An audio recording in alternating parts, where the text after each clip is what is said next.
Netflix's Squid Game is currently one of the most popular shows in the world, and it's looking like the dystopian survival series will become the streaming service's biggest show ever. Fans of the enigmatic Korean show have taken to social media to analyze and dissect virtually every scene and character, and that's largely part of its appeal. Fans have come up with hundreds of hot takes and theories, ranging from the truly bizarre to essentially just stating the obvious. To call the series complicated is putting it lightly. Let's take a closer look at a few of these fan theories.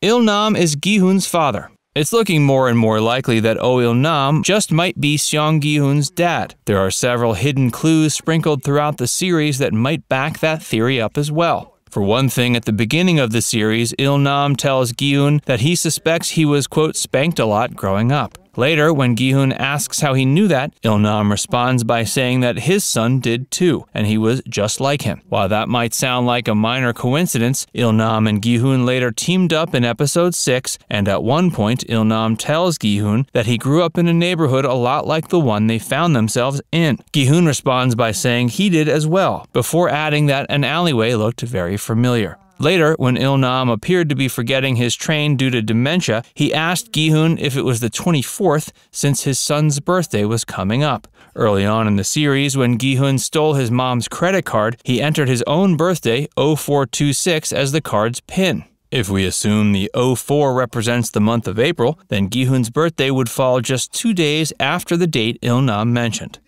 Hey, if you're enjoying this video so far, be sure to give it a like and subscribe to Trender for more.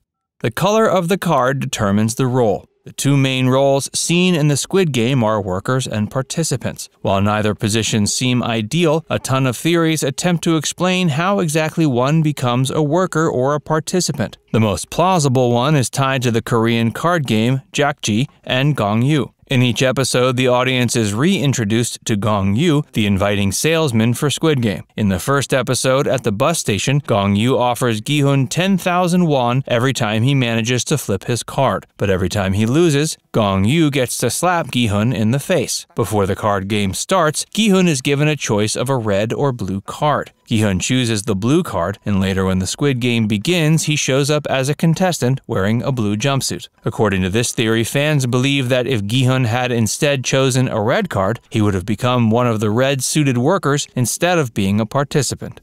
The games were in plain sight from the beginning. This one might be better classified as a secret rather than a theory. If the participants had only bothered to read the writing on the wall in their accommodations, they would have known what games they were up for next. Hidden behind the bunk beds were drawings that illustrated each and every challenge they would soon face, from honeycombs to the final Squid Game, but most probably didn't notice. Squid Game was rigged for the old man from the start. Il-nam was the underdog from the beginning. Not only was he the oldest participant in the Squid Game, he was arguably the weakest. But to everyone's surprise, not only does he manage to survive several rounds, but he ends up being one of the most strategic players. Several eagle-eyed viewers, however, have noticed clues that seemingly explain the dying old man's enthusiasm. In the final reveal, it's shown that the old man was the one who had picked the rounds, which would seem to explain his perceived expertise and excitement. During the first games, while everyone else was too busy being scared and confused, the old man gleefully runs forward, even though hundreds of other people were being slaughtered around him. The ominous and incredibly creepy death toll barely even seems to scan the old man, while noticing even the smallest of movements in the other participants. Later on in the series, when the riots break out amongst the participants, the frontman and the workers watch dozens of contestants die as they beg to be let out. But the second that Il-nam expresses he is scared, the doors immediately swing open, and the guards swoop in to re-establish order. Every major character's death was foreshadowed by how they lived their lives in the real world. There's a ton of death on Squid Game. There's no way of getting around that fact. But while the deaths might seem to be relatively random at first, every one seems to have been foreshadowed by the characters' actions and choices in their personal lives on the outside. For example, the gangster Jang Duk-soo jumped off a bridge to escape debt collectors before joining the game. Even though he survived that fall in the real world, ultimately he fell off a glass bridge to his death in the 5th game. Speaking of Duk-soo, the person who brought about his death was Han Min-yo, Earlier on in the series, she had promised Deok-soo that they would make it out of the game together. Well, she ended up keeping her promise when she grabbed hold of him and dragged him to his death with her. Kang Se-byok once threatened to slit a man's throat before joining the game. She ended up getting her neck sliced open by player 218, Cho Sang-woo. Before the games commenced, Cho Sang-woo had attempted to kill himself after being disgraced, but in the final round against Gi-Hun, Sang-woo yet again chooses to kill himself rather than facing defeat. Ali, the Pakistani immigrant, had previously run off with his boss's money after not being paid for 6 months. In the games, he was betrayed by Sang-woo, who stole all his loot.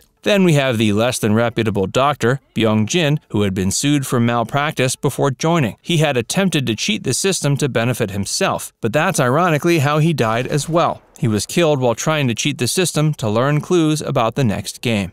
There are more Squid Games all around the world. When the VIP guests arrived in South Korea, it was implied these games weren't merely limited to just one locale. Judging by the number of high-profile guests traveling from across the globe, it's safe to say this is a worldwide gambling operation created by Il-nam many years ago. Hopefully this means we might see a spin-off series set somewhere else.